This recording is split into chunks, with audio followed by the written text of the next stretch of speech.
An error in calculating both aircraft weight and balance and power available versus power required to hover resulted in this mishap.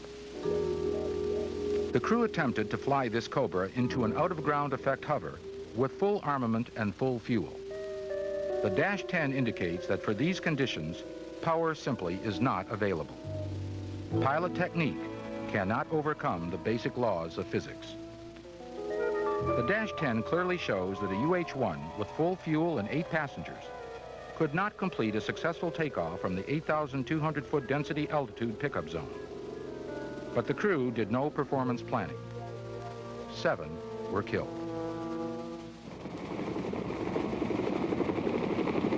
We all know about pre-flight planning. We know what we're supposed to do and why.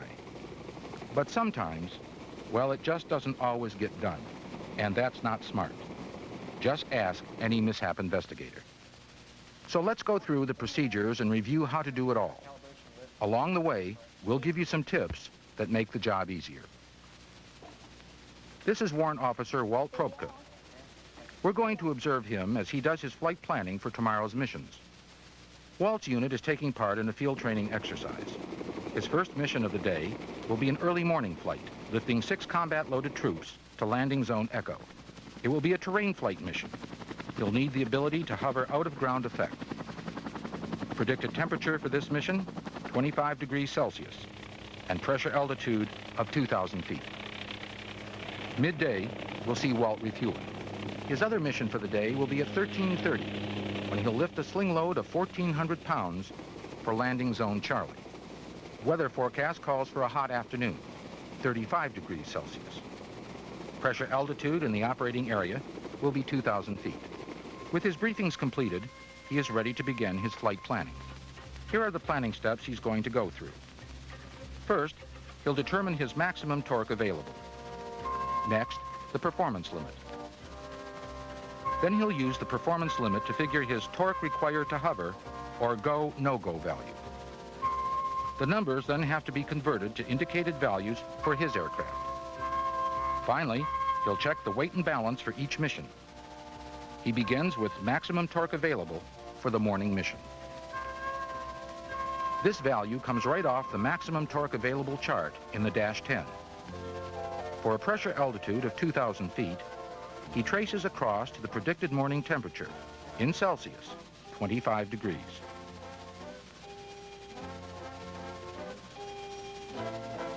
Then straight down from there to find the maximum torque, in this case, 48 psi calibrated.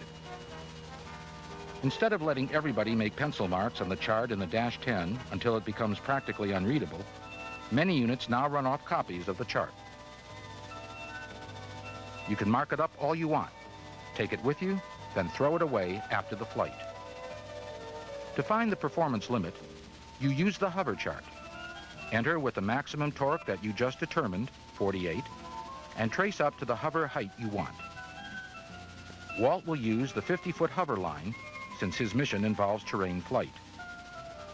Draw the horizontal line all the way across.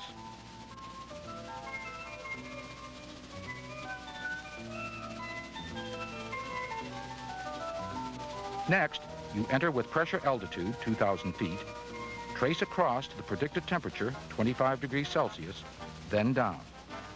Where it intersects with the line you previously drew, read off the gross weight in pounds. This is the performance limit. Now let's look at another tool useful in the performance planning process, the takeoff and landing data card, TOL card, also called the performance planning card. Having a completed TOL card available makes an aviator's job a little easier. To find the go, no-go torque, you go back into the chart along the same line you just drew. Follow it to the 5-foot skid height curve, draw a line down, and read off the calibrated torque. Here it's 41 psi. If your type aircraft has a calibration factor, you will need it for the conversion to indicated values. It is available in the flight planning room or from the engine data plate. The chart for converting is on the maximum torque available page. Locate your calibration factor. Trace up from the calibrated torque for go, no-go, 41 psi, to the line labeled with your calibration factor, then across to the indicated value, 43 psi. You also find the indicated value for maximum torque available the same way.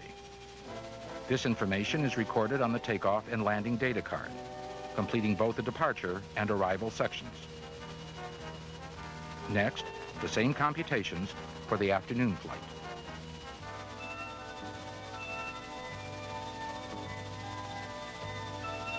Again, on the maximum torque available chart, you enter with altitude and temperature and find maximum torque available. Because of the higher temperature, you already know that performance will not be as good.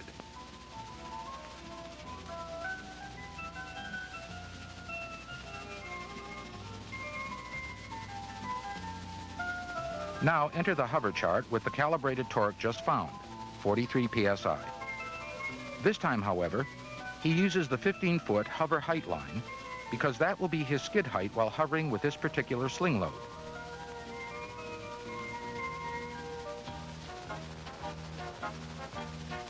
Then, enter with the altitude and temperature again and trace down.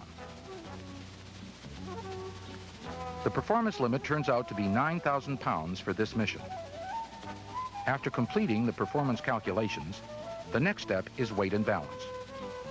You need to get the weight and balance clearance forms, which are on file for your aircraft. On any mission when you're carrying a standard load, chances are there's already a current form computed and in the file. If there is, you won't need to do the computations. The morning mission is to carry 6 combat-loaded troops. Walt finds a form for this load, so he only needs to check the gross takeoff weight and make sure it's less than the performance limit for the mission. He also must consider that flying with the cargo doors open can shift his CG aft 1/2 inch or more. But the afternoon mission is not a standard load, and there's nothing in the file on it. This one he'll have to compute. The first part of this is straightforward. A lot of figures you can pick up right off the previously computed forms on file, provided they are current.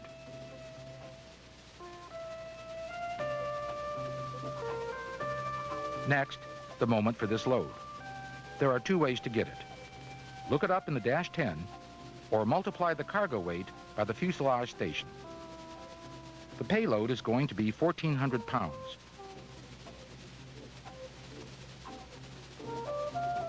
Which gives a moment of 1,926.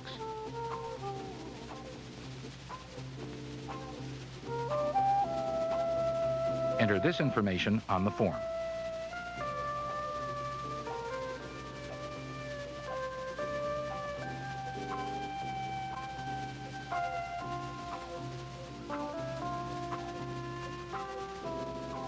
Add the columns to get your total weight and total moment for takeoff condition.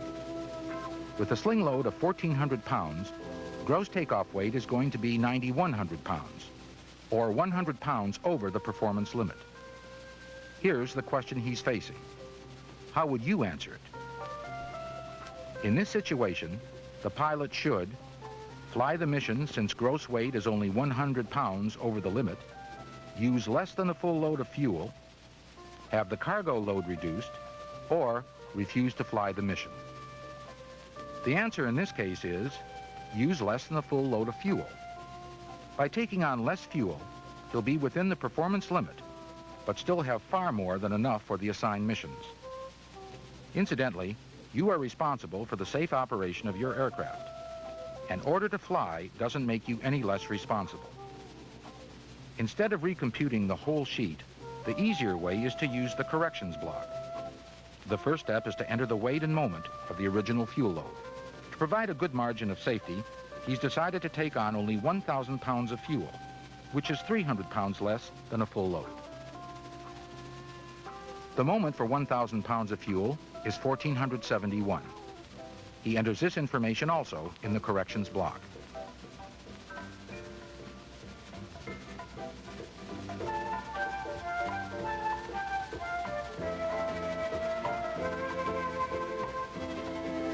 Then he'll subtract the new fuel load weight and moment from the old values. The net difference is applied to obtain the corrected takeoff condition.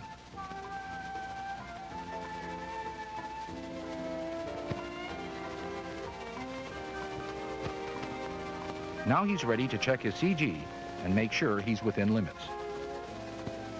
Then he'll go on to compute the landing CG, being careful to follow the directions in the Dash 10 for determining the fuel moment, which is to be subtracted.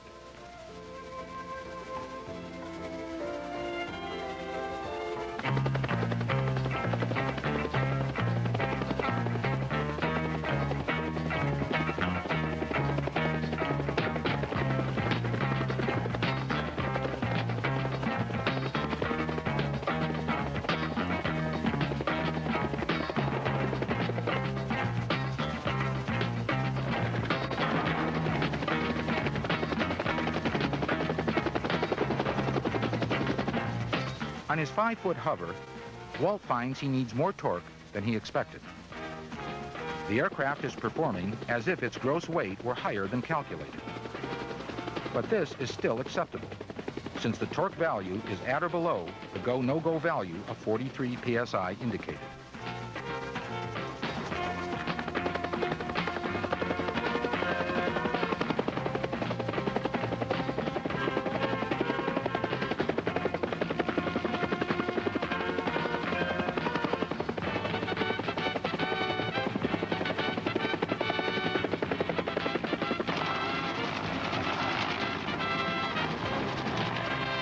Midday now, and time for refueling.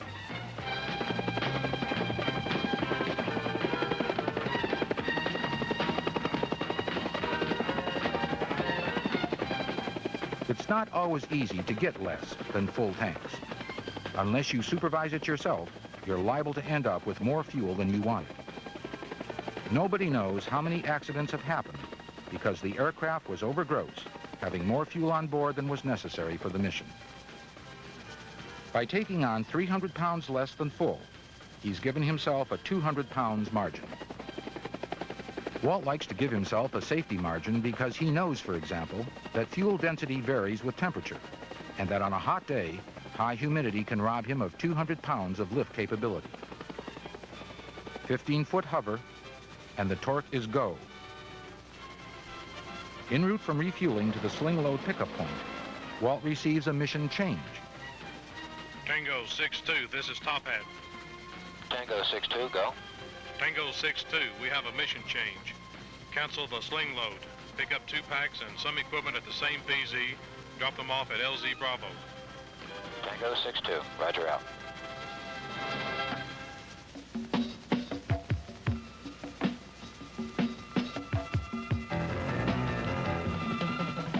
A mission like this presents a somewhat different type of planning problem. They weren't given the weight of the cargo. It's not likely anybody knows how much it weighs.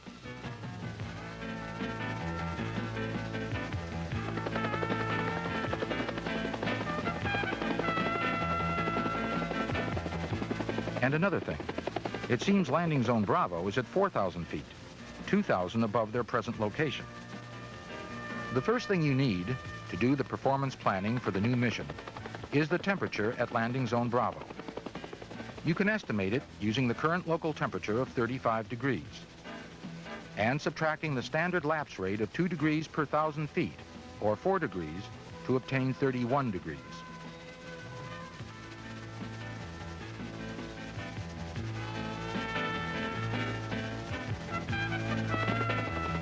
Turn to the maximum torque available chart.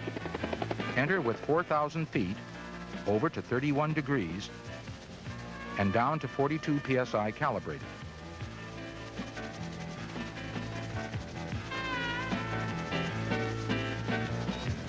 Convert this to an indicated value of 43.5 and enter it in the maximum torque available section of the toll card.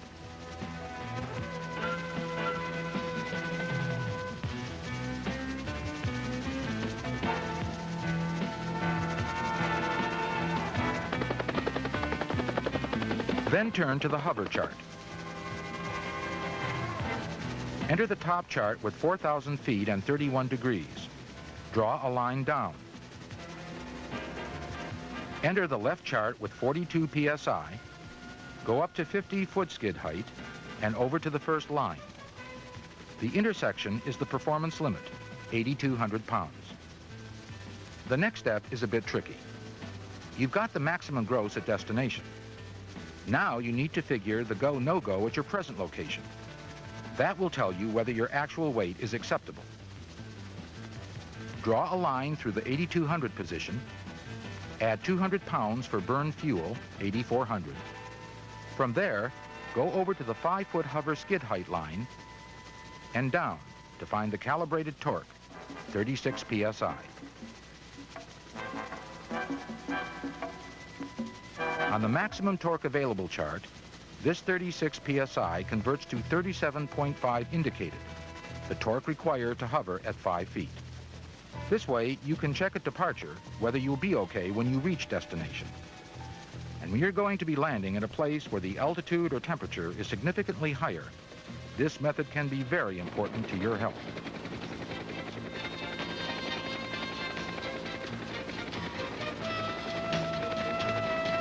Performance and weight and balance planning doesn't take very long to do.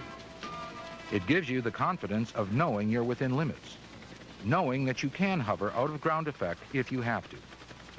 A little time that pays off in big dividends of added safety.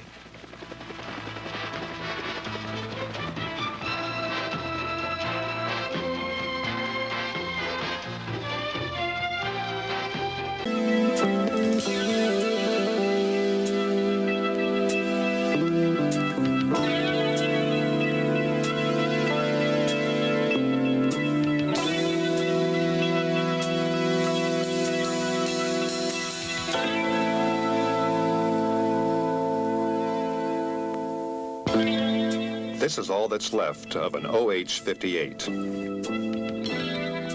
The co-pilot survived.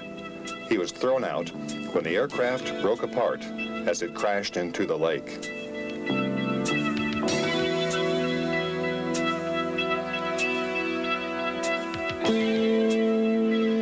Divers found the pilot's body on the bottom of the lake, still strapped in his seat.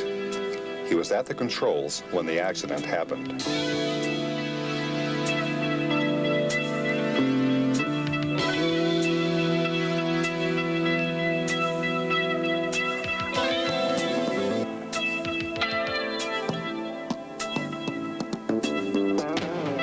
Boaters saw the helicopter just before it crashed. It was flying less than 5 feet above the water at around 100 knots. There was nothing wrong with the aircraft. It was just too low and too fast. The aircraft was on a routine training mission. The weather was perfect. There was just one thing wrong: the pilot. It wasn't that he didn't know his business. He was well trained, and he had more than 1,000 hours, most of them in OH-58s. He had been a PIC for more than a year, and he loved to fly. The problem was, he liked to fly low and fast, and he did it that way often, even though he knew about the OH-58's 400-foot altitude restriction. The way he looked at it, helicopters are built to fly low as a pilot wants to fly. And that's the way he wanted to fly. And that's the way he flew.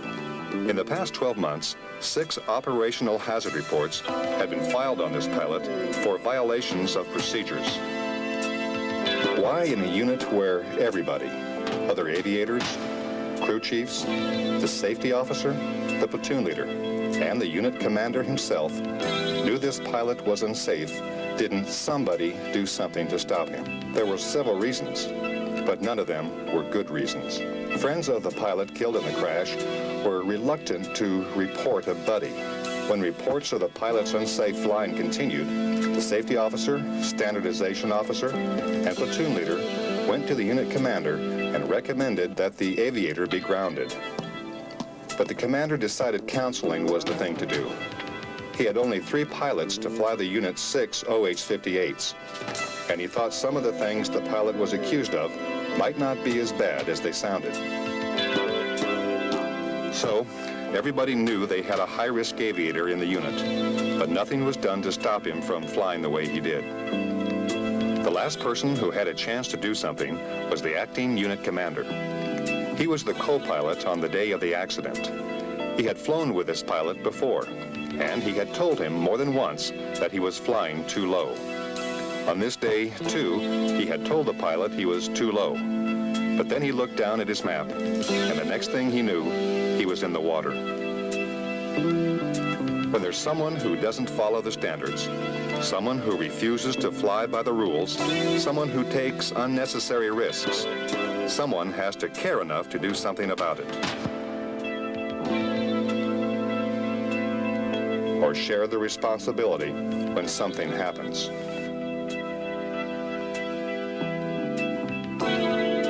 Individual soldiers must care enough about their professional performance and the performance of the other members of their unit to police themselves and their fellow soldiers. Leaders must care enough to fix accountability, set standards of performance, and require that all pilots follow those standards.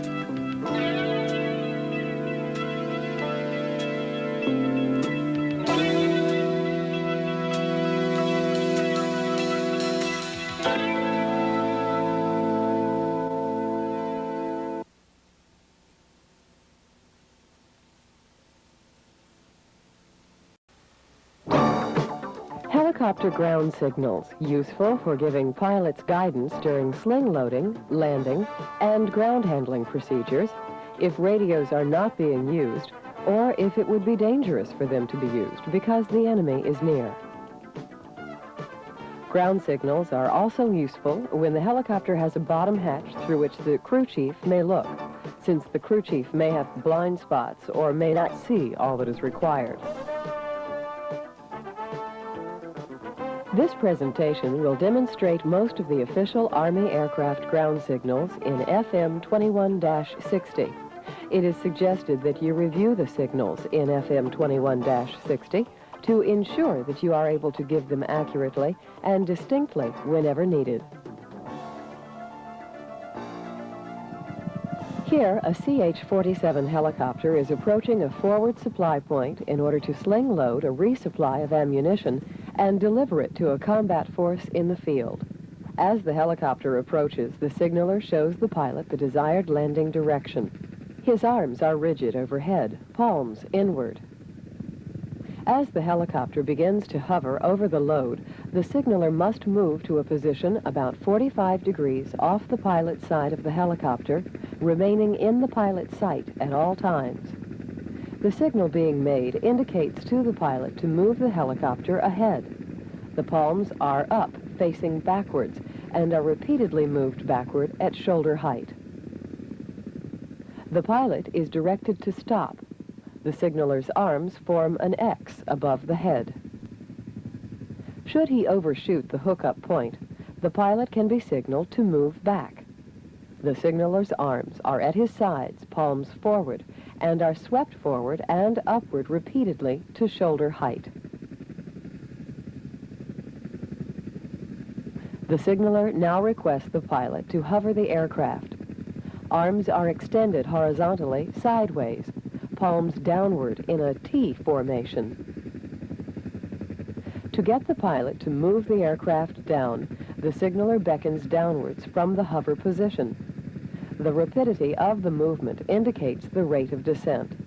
The faster the movement, the quicker the rate. Now the helicopter is in position for the hookup. The hover signal is given, and the hookup men complete the hookup.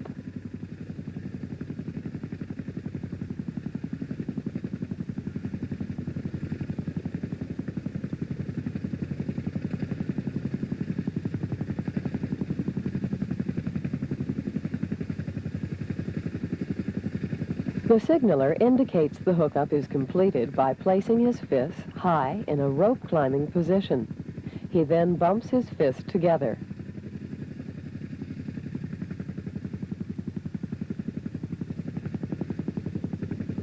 When the hookup men are clear of the helicopter, the move upward signal is given until the load is correctly suspended.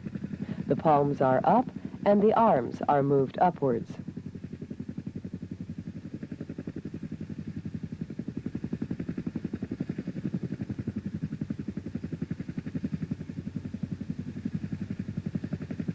The signalman then gives the pilot the takeoff signal by making a circular motion over his head with his right hand ending with a throwing motion in the direction of takeoff.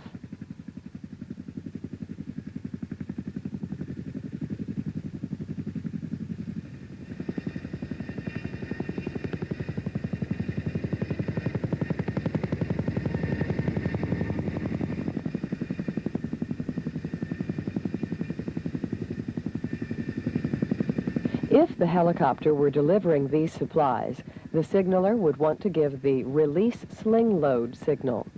For this, the left arm is pointed forward horizontally, fist clenched. The right hand, palm down, makes a slicing motion below the left arm. To signal that the load has not been released, the left arm is horizontal across the chest with fist clenched. The right hand is pointed vertically to the center of the left fist. To reply to a query from the pilot, the affirmative signal is a hand raised, thumb up, and the negative signal is hand raised, thumb down. Let's review the signals shown thus far. Identify each signal as it is given. Desired landing direction.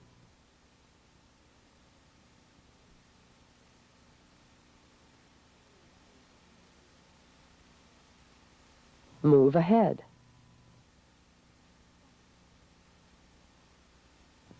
Stop.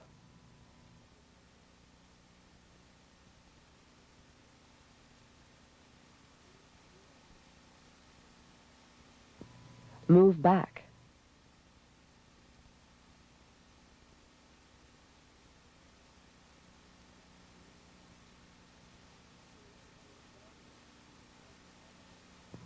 Move downwards.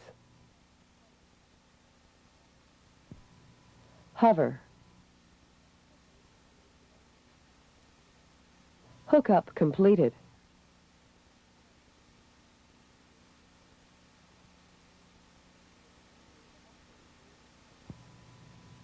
Move upwards.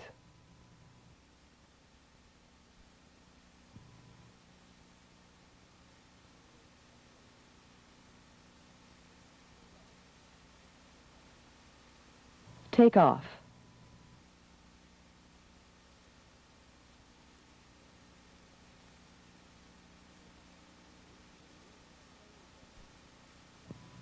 Release sling load.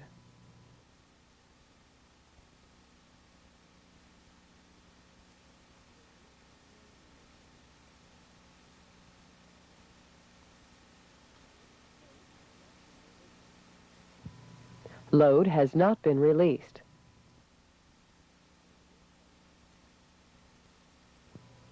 Affirmative.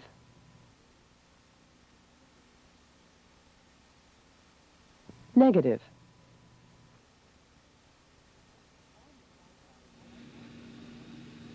On the flight line, ground signals are often a crucial means of communication. Ground signals between personnel can be used in a variety of situations every day to prevent problems and alleviate danger. If appropriate, the signaler may signal remove blade tie-downs by raising the left hand above the head and pointing the right hand to the individual boots for removal. The signal connect GPU is given when the hands are extended overhead, and then the first two fingers of the right hand are pushed into the fist of the other hand. To signal start engines, the signaler raises his left hand with fingers extended to indicate the number of the engine to be started. The right hand makes a circular motion at head level.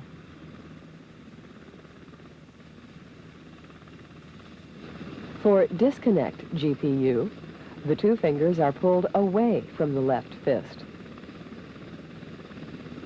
To indicate that the engine on one side should be slowed, the right or left arm, according to the engine to be slowed, is waved up and down.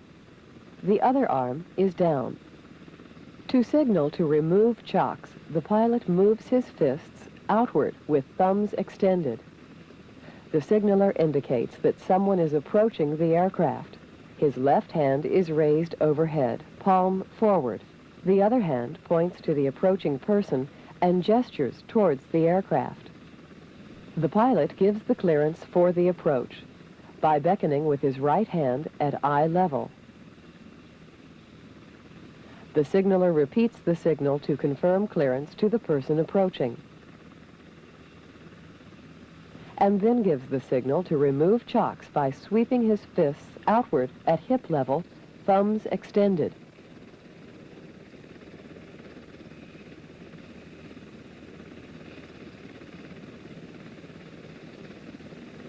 The signaler acknowledges to the pilot that the chocks have been removed.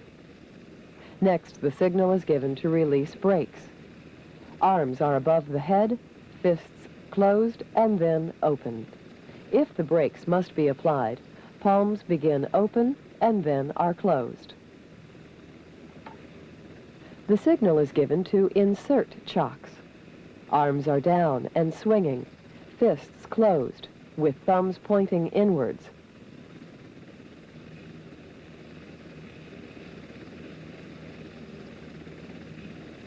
This is the same signal the other soldier will give after inserting the chocks to mean chocks inserted. To signal cut engines, either hand extends across the neck in a throat-cutting motion. If a specific engine is to be cut, the other hand points to the appropriate engine. If it should ever be needed, the engine fire signal is a figure 8 motion with one hand, while the other points to the fire area. Again, let's review the signals. Apply brakes. Release brakes.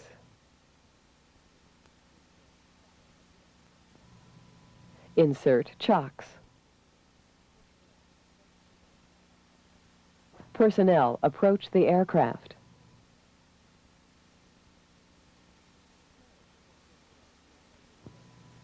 Clearance for personnel to approach the aircraft.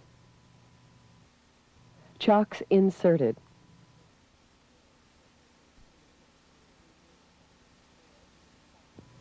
Remove chocks, or chocks removed.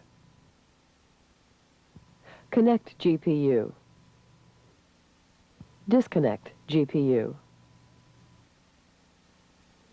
Start engines. Slow down engine on indicated side.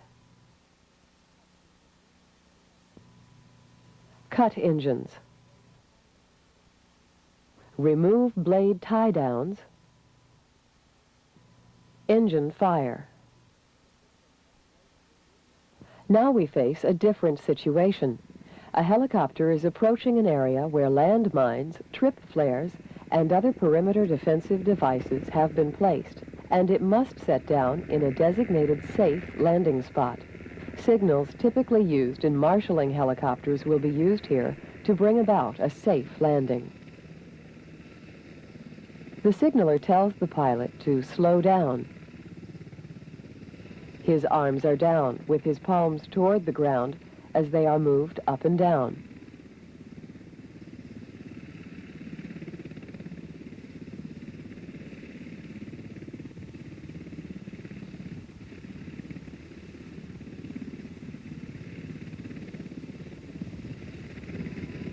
Next, the signaler will direct the pilot to move to right.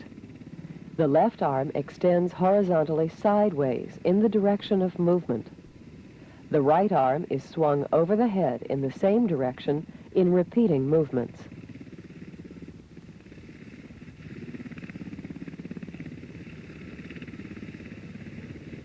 The signaler gives the move to left signal. He extends his right arm and swings his left arm.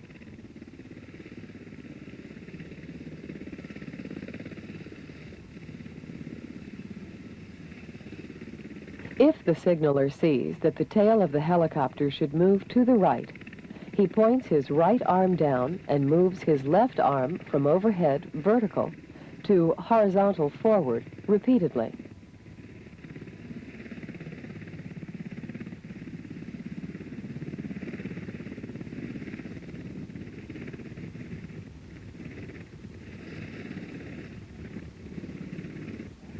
For the tail to move left, The left arm is pointed down, and the right arm goes from overhead vertical to forward horizontal repeatedly.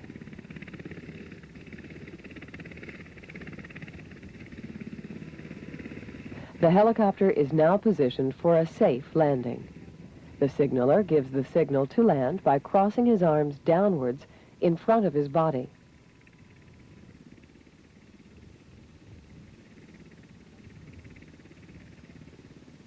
Let's review the signals just given.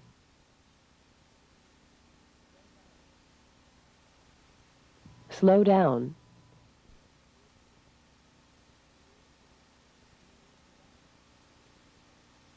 Move to right.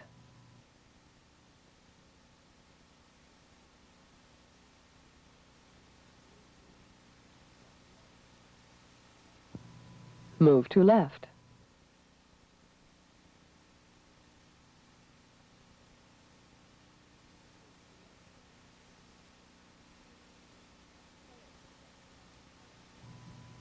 Tail to left.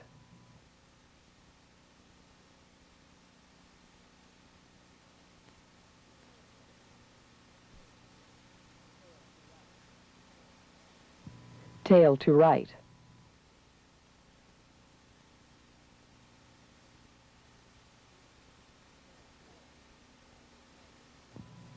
Land. At night, signal... This is where performance planning starts. This is where it might end if it's not done right. What you're about to see is the result of poor performance planning in two different accidents. The pilot of a UH-1 received a mission to pick up soldiers from the Pinnacle. The pilot figured his performance planning using in-ground effect hover power. Let's let him tell us what happened. I got the mission the week before. My commander briefed me and I thought I knew pretty well what to expect. Other pilots flew the mission the day before I did with no problems. John and I did our pre-flight around 6 o'clock in the morning, and we decided to do the whole mission with only one aircraft. Sergeant Jones was our crew chief. We moved the first load of troops and refueled. While we were inbound for the second load, we were asked to carry all 9 remaining soldiers out in one trip. I said I'd make that determination in the LZ. The pilot made the decision to pick up all the soldiers at once, without any further planning. Yeah, I think we got enough power to do this. It would save him another trip back to the Pinnacle. After they were strapped in, the pilot asked the co-pilot to monitor torque as he brought the aircraft to a 2-foot hover. Okay, John, give me about 4 takeoff by the book, and monitor my torque for me, please. Okay, RPM 6600. Systems instruments were good. Avionics are good. Crew passenger best equipment secured. I'll monitor your torque. Secure. Roger.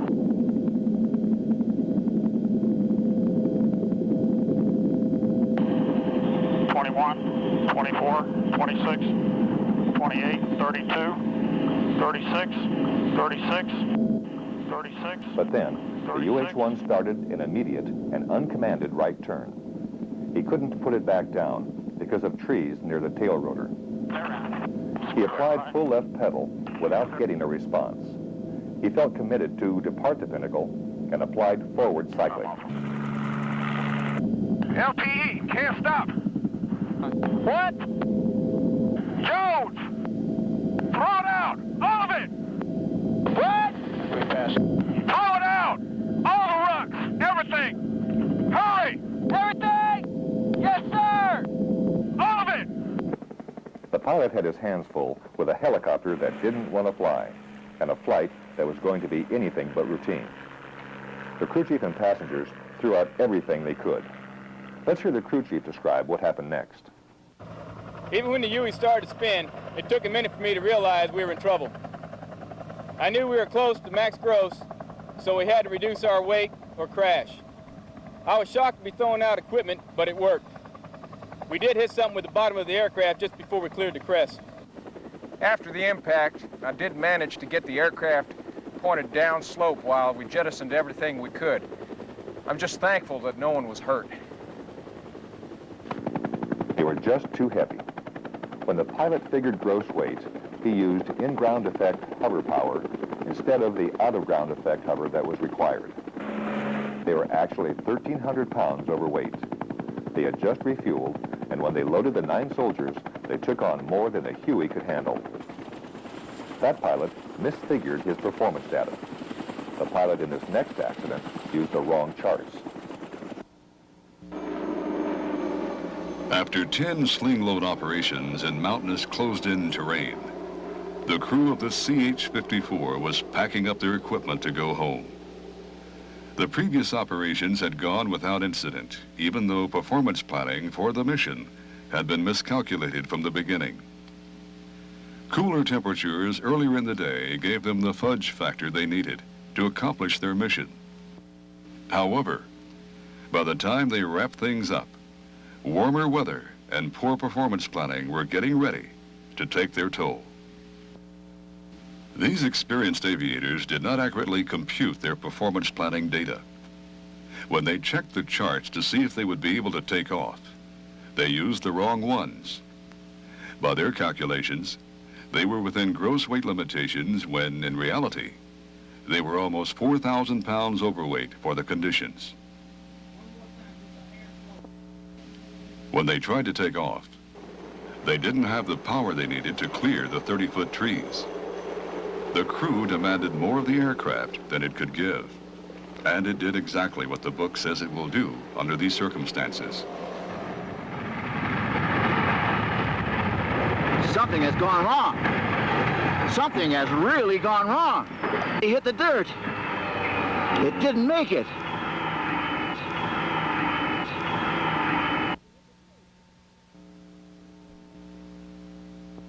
The 4-man crew escaped unharmed. They got away with poor performance planning 10 times, but it only took once to get caught. This time, circumstances changed just enough to take the fudge factor out of the equation.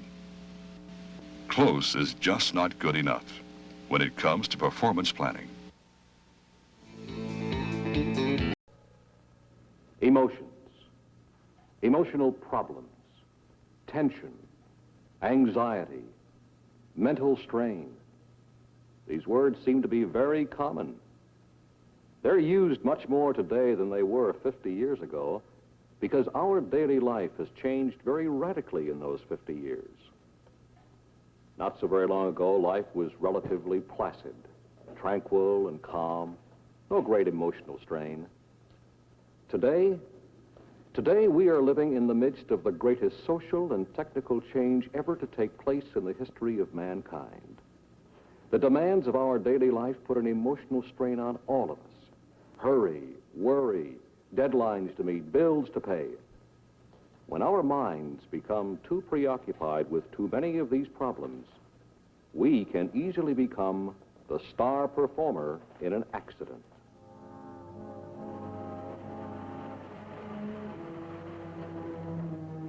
Here's an example of how easily emotional problems or worries could lead to an accident. Most of us have had this experience at one time or another.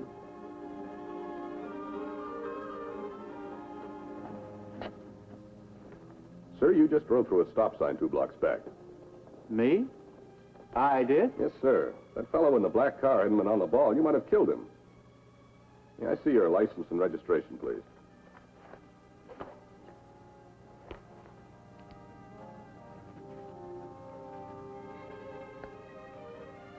I don't know why I did it. I've stopped at that sign 100 times. I guess my mind just wasn't on my driving. I must have been thinking about something else. Right. He was thinking of something else. Perhaps married life isn't turning out right. His new wife isn't adjusting to Army life. Or perhaps his wife is in the hospital with a complicated pregnancy. Could be his first child, or his mother or father is seriously ill. Or it may be a financial problem. Perhaps a new boat and motor he wishes he hadn't bought now that he has unexpected overseas orders. These are the kinds of emotional problems we're concerned about. If that aviator had been flying with something on his mind, he could just as easily have failed to realize that his oil pressure was falling rapidly. But the distracting problems which cause accidents aren't always grim and unpleasant. I drove the first car I ever owned into a tree while daydreaming about an upcoming date with a blonde high school senior. But that was a lucky accident. I wasn't hurt seriously, and I learned a lifelong lesson. Don't daydream while driving or flying. In the files of the Army Board for Aviation Accident Research, there are a number of accidents which have been traced directly to emotional causes. Flight surgeons are the experts for the Army on the emotional aspects of accidents. Colonel Fisher is such an expert. Let's see what we can learn from him. Good morning, Major. Good morning, sir. We're interested in how emotional problems can cause accidents. That's an important subject for aviators. I thought you might review some of the cases we've had. Did you have any particular accident in mind? Yes, sir. I was going to ask about the case we were discussing last week. The accident in which Lieutenant Webster was killed in an OH-23. That's right, sir. It's an excellent example of emotional causes, because it's one of the few cases we've been able to definitely nail down as positively caused by the distraction of an emotional upset. You see, accident investigators may suspect that an emotional disturbance is at least partially responsible for an accident, but rarely do they have sufficient proof to even mention it in their reports. In this investigation, we made a thorough study into the background of the aviator who was killed. We did this because of one fact which was agreed upon by all of the eyewitnesses. When his engine failed at an altitude of about 2,000 feet, Lieutenant Webster apparently did not take any emergency action. The aircraft lost rotor RPM, crashed, and burned. Why would an aviator do this? He must have panicked, just froze on the controls. Yes, but why? To try to learn why, we delved into Webster's background, his family, his personality, his problems. Webster was the youngest of 7 brothers and sisters.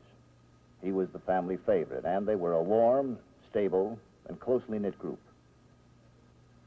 Webster was a very independent person. When he made a decision, he stuck to it, sometimes even after he'd been proven wrong. This stubbornness was probably the cause of Webster's first real problem. Webster was divorced several years before the accident, but he stayed in contact with his former wife. He also made several attempts at reconciliation. And I have to get a few new things for David and Kathy. How are the kids, Martha? Oh, they're fine, Bill. I wish I could see them. Well, you can any time, Bill. You know that. I wish I could see you too, Martha. Bill, please give up. I told you the last time, no. Definitely no.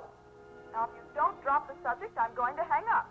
Martha, I've learned my lesson. I'm a changed guy.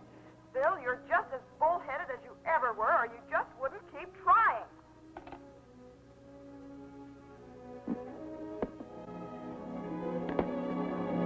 The frustration of these rejections was difficult for Webster to take.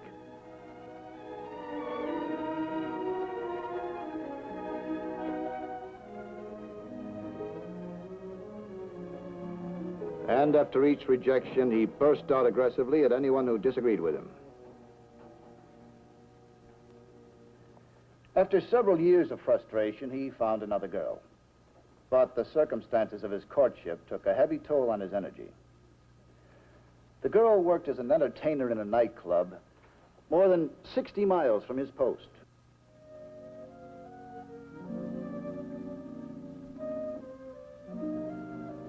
Anything else? No, nothing else. Okay. Bill, I'm worried about you. You shouldn't be driving in every night to meet me. That's nice. Don't you want to see me? Sure, I want to see you. But when do you get any sleep? sleep. I get 4 or 5 hours before I drive in every night. That's enough.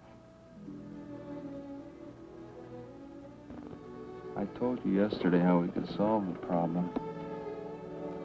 Marry me, Debbie. Then I don't have to drive 120 miles every night to see you. Bill, I've thought it all over like I said I would. Yeah?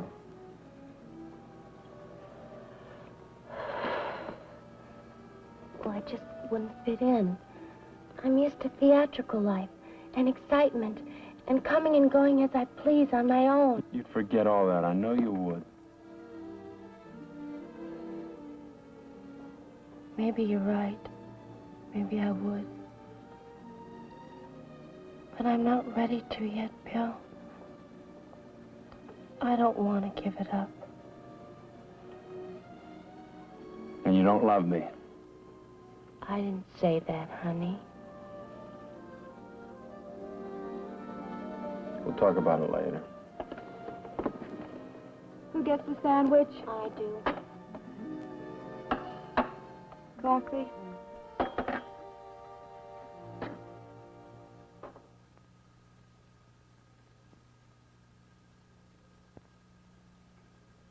Apparently, Webster got himself into a new emotional problem. That's very often the case. You've noticed how trouble seems to breed more trouble? It really does. When you're under the strain of an emotional problem, you can't think clearly or have good judgment. You get into more trouble very easily. Was Webster on this 4 or 5 hour sleep routine at the time of the accident? Yes. Yes, he was. And he wasn't eating properly either. For example, on the day of the accident, he had neither breakfast nor lunch. It almost looks as if Webster was trying to hurt himself.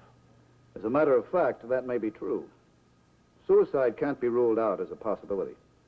Do you really think so, sir? Not premeditated suicide. We know his engine failed. But perhaps when the engine quit, he had an irresistible impulse. You might say that suddenly he saw an open door through which he could escape from all of the problems which had been plaguing him. I can see how that might be possible. Perhaps suicide never entered his conscious mind. But when the emergency arose, his confusion and panic were so great that he simply couldn't act to save himself. Well, what can be done about emotional problems, Colonel? How can we keep them from getting out of control? Probably the best remedy is ventilation. Ventilation, sir? Yes. Opening up and letting some air in. Talking to someone. Frustration, anger, and worry cause confusion. Confiding in someone generally brings relief from confusion. That's true. My wife and I have an agreement. If either of us is angry or worried about something, we talk it out before we go to bed. That's an excellent idea. Your wife is your partner. She has a right to know about anything that's gnawing at you. And there are 3 other people who have a direct responsibility for listening to your problems and to help with them. Your commanding officer, your chaplain, and your flight surgeon. So we all know that's true, sir. But the trouble is that a man like Webster, who really needs help, finds it very difficult to confide in anyone. You're right. And that brings up another factor. COs, chaplains, flight surgeons, and other aviators must learn to detect the signs of emotional disturbance and take action to prevent serious trouble. Let me tell you of another case where there were numerous opportunities to forestall a tragedy which killed an aviator.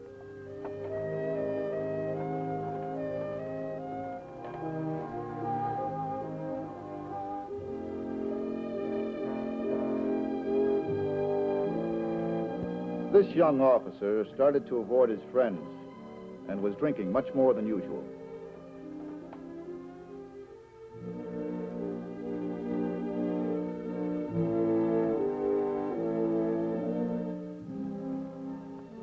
He passed his annual physical, but his flight surgeon was aware of his drinking. He gave the aviator a lecture on the obvious fact that drinking and flying don't mix. But he did not ground him. His CO learned of his drinking and realized that his flying efficiency was falling off. He threatened him with a flying evaluation board. He did not ground him. Not long after this, he filed a VFR flight plan on a circular route to avoid severe weather.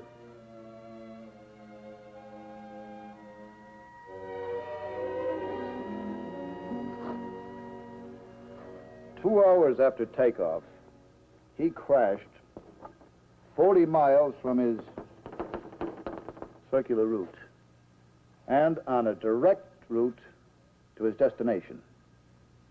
Obviously, he had filed a circular route merely to obtain clearance. He flew a direct route in spite of weather warnings and terrain unsuitable for emergency landing. It's a shame he wasn't grounded. He's beyond grounding now, beyond all help. And no one even knows what it was that was tormenting him.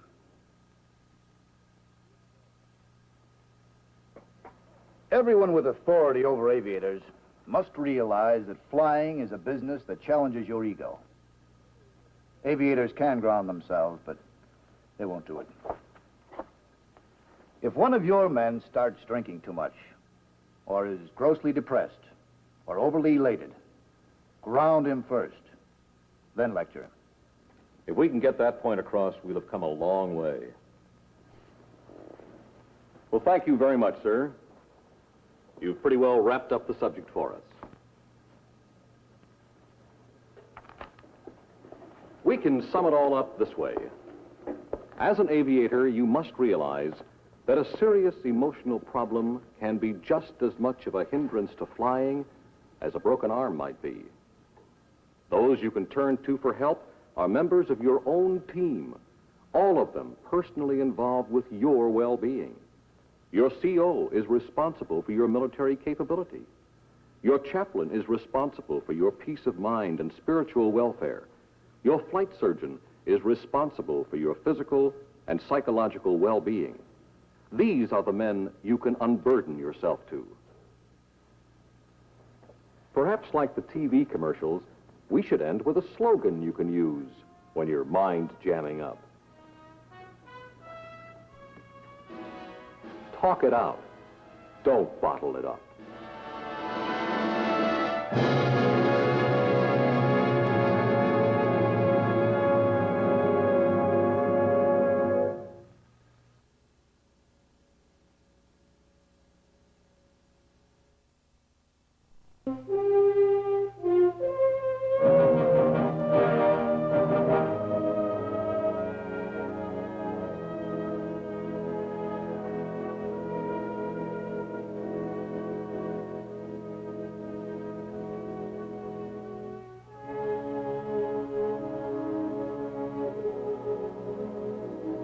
The mission was not anticipated.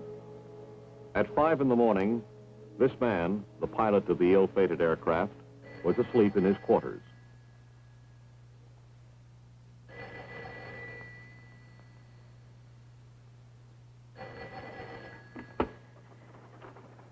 Captain Owens, sir. Captain Owens, this is Major Hill, FOD. We've just had a call from the pilot of an aircraft at Zinjor. He's flying a General Harrison party on an inspection tour of installations. They've had engine trouble. It'll take 48 hours to repair. Yes, sir. They worked all night on it, but they need parts that aren't available at Zinjor. Yes, sir. Now, we'll have to provide an aircraft for the General immediately and stay with him for 3 days. His time schedule's very tight. Can you handle it? How many are there in this party, sir? Let's see. 2 colonels plus the General and his aide. 4 altogether. I don't have anything but beavers in my unit. It'll be pretty tight for 4 plus their baggage. Major Andrews in Topo Aviation has an otter which I can probably borrow. Well, you're the doctor on that. The important thing is to get there fast. Now, call me if there's anything I can do. Shouldn't be any trouble. I'll call Major Andrews. That was the mission. Sounds perfectly simple, but note that it already contained one element that aviators must be constantly on guard against: urgency. Urgency here was very strong. The inspection team must not be left stranded. They must have transportation.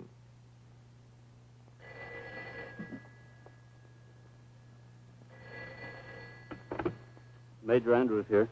Tom Owens, Andy. Did I get you up? Oh, no, Tom. I was getting dressed. Andy, is your auto ready to go and available for loaning? It's ready to go. What's up? Just had a call from Major Hill. He's FOD. There's a general with a party of 3 stranded at Zinshore. Their aircraft is grounded with engine trouble. We have to get an aircraft to him and stay with him for 3 days. Sounds interesting. Right. I thought I might take the mission myself so I could borrow your otter. Tell you what I'll do. I'll come along as co-pilot. I only have those 2 hours you flew with me since the otter was assigned to us 3 weeks ago. Good. Perhaps we can get the general to help you with your plan to replace the beavers with otters or caribous. I did have that in the back of my mind. I sure do need something that'll haul more than our beavers. Well, at least he might expedite the request you submitted. Right. Well, I'll see you at operations. I'll be there in 30 minutes. Can you call the crew chief? Will do. Goodbye. See you shortly. Now another note of urgency has entered the picture. Captain Owens is aware that Major Andrews hopes to gain the general's help in obtaining larger aircraft for his unit. This may prove to be just the help he needs. The Major doesn't want to miss it.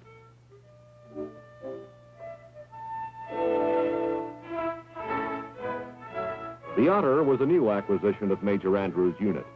The first, he hoped, as replacements for his Beavers, which couldn't handle enough cargo to satisfy his unit's engineer mission.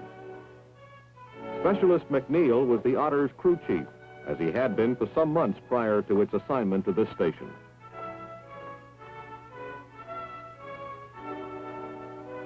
On a test flight the previous day, he had learned that the heater in the aircraft was not working, and informed Captain Owens accordingly. Operations had requested that since they were en route to Zinjor, they drop off 2 passengers and some plywood there. A load of plywood out to Zinjor. How are your seats arranged? Plenty of room for the plywood, sir. Good. They ought to be out here any minute. Sir, I started to tell you, the only thing wrong with the aircraft is the heater. Doesn't it work at all? It's practically useless. And I can't repair it until we get new parts. Here comes a truck with the plywood. It's like Major Andrews caught a ride out.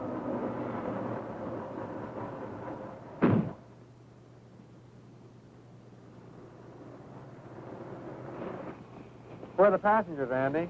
They'll be out in a couple of minutes. Here's a flight plan. Better put it in your chart case. How about the weather? They give the weather as marginal, but the forecast is almost 24 hours old. I didn't even bother to enter it. The only honest entry I could make would be GTAL. GTAL, what's that? Go take a look. GTAL is the only reliable weather procedure to use in this area. Guess you're right. It's worse in Central America. I flew 1,500 hours in otters there and hardly ever had an accurate forecast. That's a lot of otter time. Hey, it's almost 6:30. I told our passengers we were in a hurry. Don't see them yet. They'll probably be here by the time I finish the pre-flight. This may be their Jeep coming now. They had one waiting for them at operations.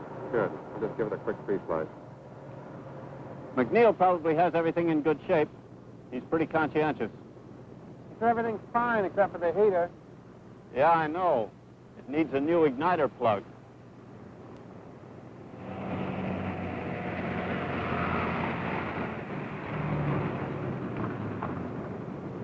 Hope we didn't hold you up. No, but we are just about ready to leave. I had to call headquarters. My orders are all loused up. I'm Tom Owens. Pete Gilroy. This is Captain Flint. Sam Flint. Nice to meet you. Hey, how's the weather going to be? We were talking to a pilot just now who said the weather towards Zinjor wasn't very good. Well, it probably isn't the best, but we're going to take a look. Mountains between here and Zinjor are pretty hairy. Well, the 180's right at the top of the list in our SOP. 180-degree turn.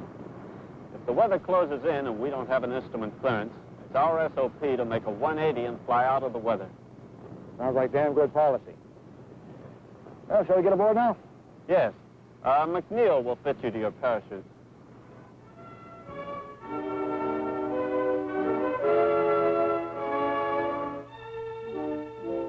These were the events prior to departure. A few minutes later, they took off and climbed to 7,000 as they set their course for Zinjor.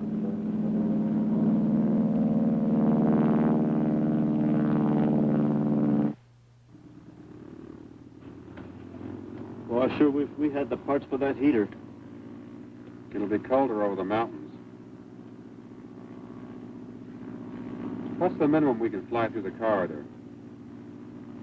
We usually figure on 10,000, but we might try it at 8 if this visibility holds up.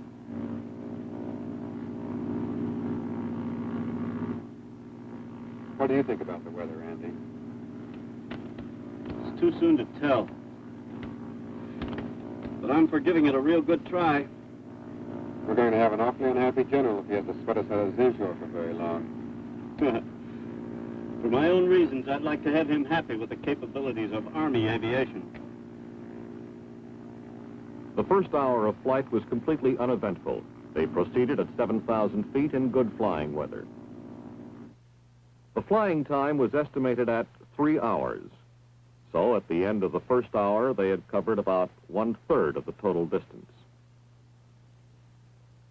Ahead of them lay a narrow band of mountains, which rose abruptly to towering peaks. Flying VFR, the mountains could be cleared at 8,000 feet, though 10,000 was the usual altitude flown. But as they approached the mountains, visibility deteriorated. Broken clouds and haze forced them to climb to 10,000 feet.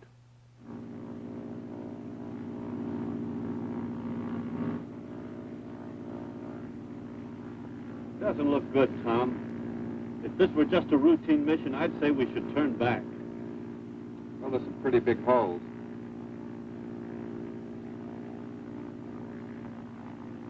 How about staying at 10,000 and trying to work our way through?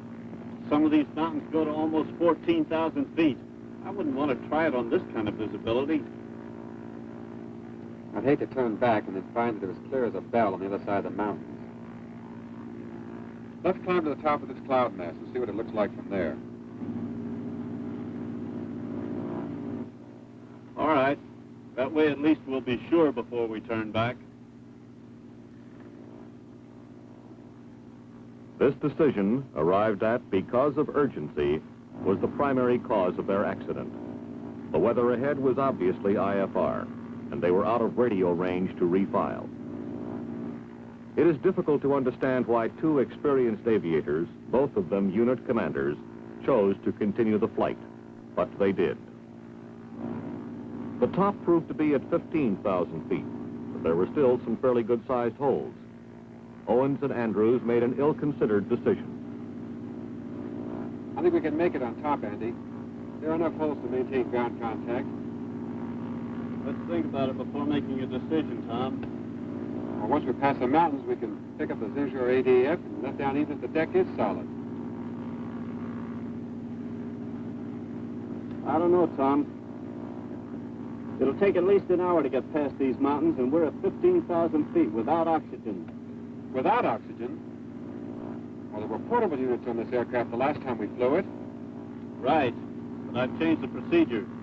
We only carry oxygen now when flight above 10,000 is anticipated. We can make it, Andy. So darn simple. Just keep on this heading till we pick up Zinjor on the ADF and let that on their instructions. You know we're breaking every rule in the book. This mission weren't so damned important to turn back half an hour ago. All right. You hold it on that heading, and I'll concentrate on the ground and on the ADF.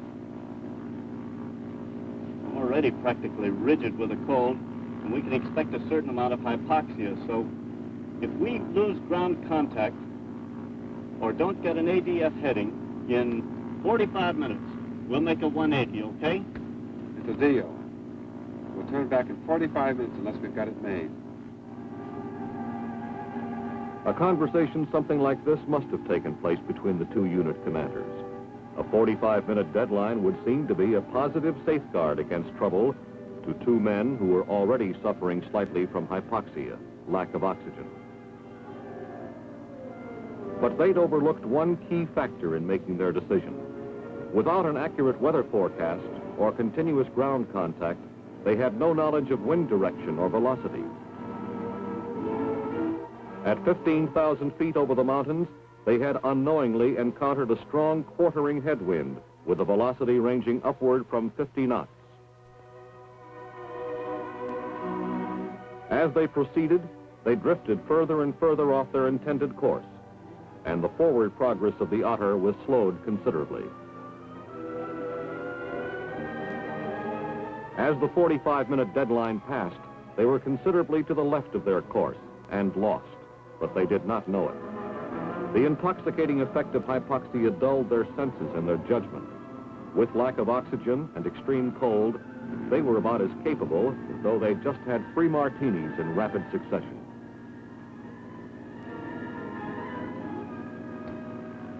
I don't get it, Tom. It settles on a station, then for no reason goes searching again. Too far out, that's all. Must have a little headwind. Haven't seen the ground for 10 minutes.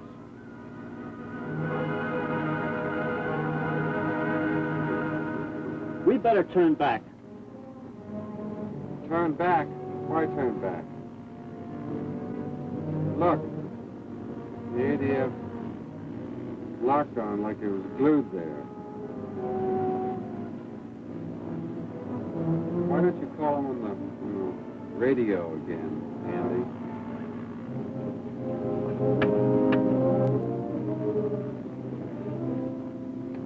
Zinjor Tower, Zinjor Tower. This is Army Niner 275 Niner. Over. Zinjor Tower. This is Army Niner 257 Niner. Over. Their ADF was locked on to the bouncing signal from a mountain peak, not the Zinjor ADF. Investigators later found that ADF was completely unreliable in this mountainous area. Back in the passenger compartment, McNeil listened in on the radio call. He and Major Gilroy were not suffering too much from hypoxia, but Captain Flint was very weak from altitude and the cold. He's talking with Zinjor, sir. The reception's terrible, but I guess it's clear down there. They've got aircraft landing. Flint can't take much more of this. We better get down soon.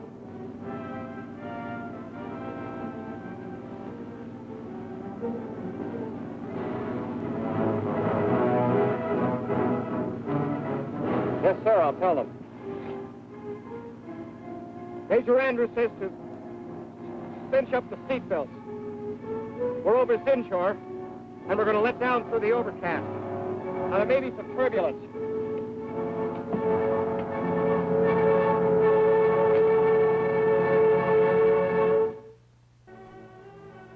At a point about 80 miles to the left of Zinjor, their ADF gave what appeared to be positive indication of station passage.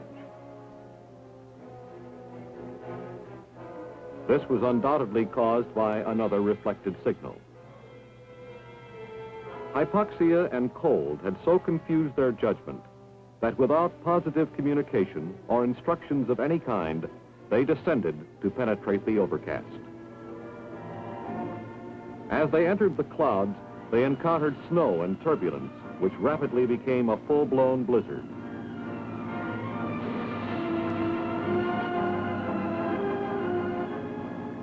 As Owens fought desperately to control the Otter, there was a sudden and unexpected impact.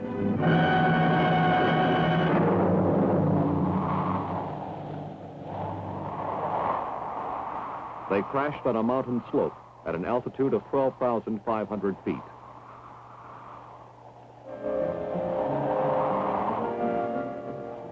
None of the occupants of the aircraft were seriously injured. In fact, the only injury was to Owens' wrist. I'll get first aid kit, sir. He was obsessed with leaving the wreck.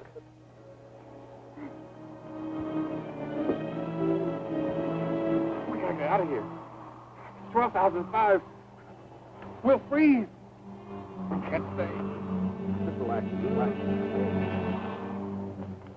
Though several minutes had passed, Andrews still feared fire from spilled gasoline. This fear, plus Owens' insistence on leaving, led to the final fatal decision to abandon the aircraft. Approximately 15 minutes after the crash, they were ready to leave. They intended to return when the danger of fire was past. Actually, the immediate danger was already past. We'll never make it. The snow's too deep. We can make it. The snow line's 7,500 feet. We could find a cabin or something. That's impossible, Tom. We only have to get far enough away to be safe if there's a fire. Sir, I've got an idea. If we put on our sleeping bag, we can roll down the hill. Roll? Yes, sir. That's a real steep hill. With our sleeping bags on, we won't sink in the snow. He's right. We can roll. We can roll right down the mountain. That's how they did it. They put on their sleeping bags and rolled away down a slope so steep that they could not return. The cardinal rule of crash survival, do not leave the aircraft, was completely and unnecessarily ignored. 3 days later, rescuers reached them. Only Gilroy and McNeil were alive. The others were buried deep in the drifting snow.